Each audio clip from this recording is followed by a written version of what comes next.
Hello everyone, this is Nintendo and it's time for a game review. Today's video game review is about a game that I don't really see a lot of people talk about. This game I'm going to be reviewing is Space Attack for the Atari 2600. Now, to give a brief little history lesson, Mattel was the company that made Space Attack for the Atari.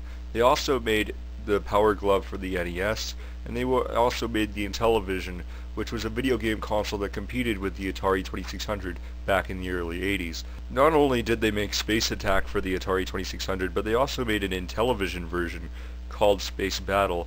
They named them separately, probably just to make the games look like different games and make more money out of it. But I'm not going to be reviewing the Intellivision version today. Today I'm going to be reviewing the Atari 2600 version. Yeah, I know what you're thinking. Nintendo, is this a game I should really run out and get for my Atari 2600? Well, all I can say to you is this.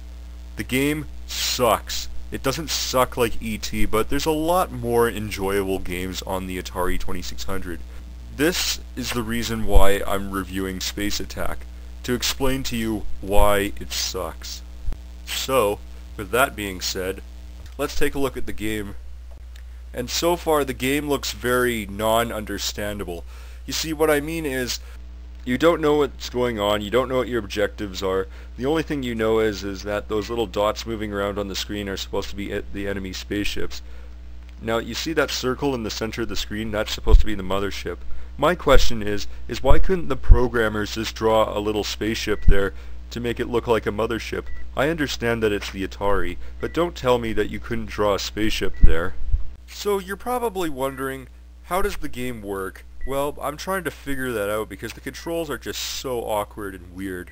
Because I tried moving the joystick in different directions and nothing happened. I tried tapping the red button multiple times and nothing happened. So how do the controls work? Well, get this, because this is really awkward. Now, to play the game, you have to control 3 spaceship squadrons. The blue squadron, the yellow squadron, and the white squadron. In order to start the game, you have to release a squadron. So you have to hold down the red button and move the joystick to the left to release the blue squadron. Hold down the button and push up on the joystick to release the white squadron.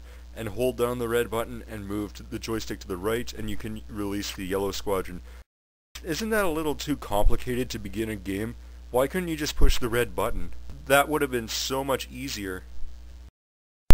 Once you send your squadrons off to go fight the enemies, you don't control the squadron. No, they just fly right at the enemy target.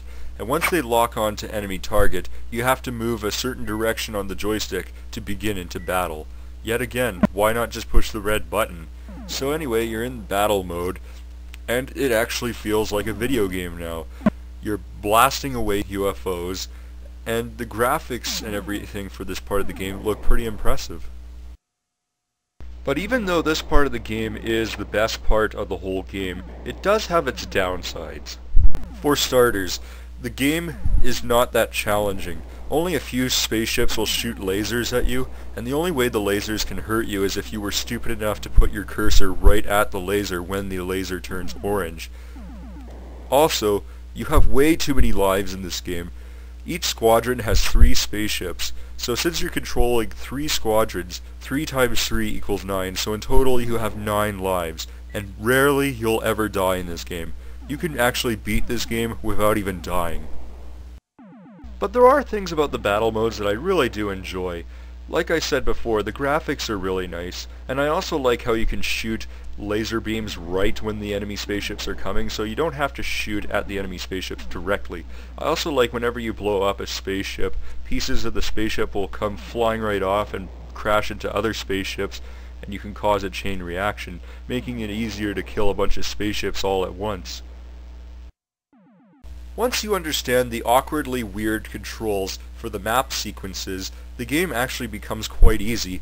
So easy to the point where you can hardly die, and you can beat the game in 5 minutes. Oh look, I'm actually getting close to beating the game right now. Let's see what the ending is like.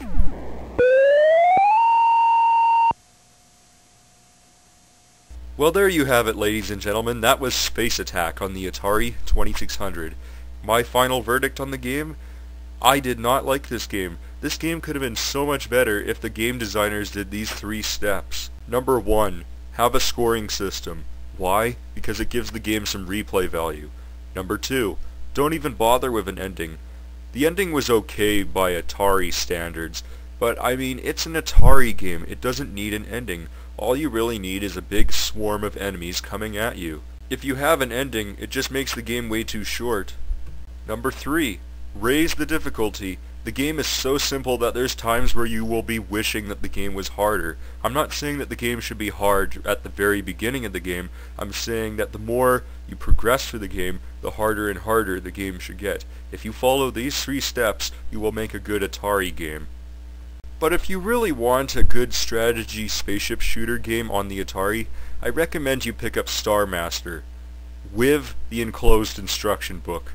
So anyway, that's my review of Space Attack. So this is Nintenguy saying take care and see you later.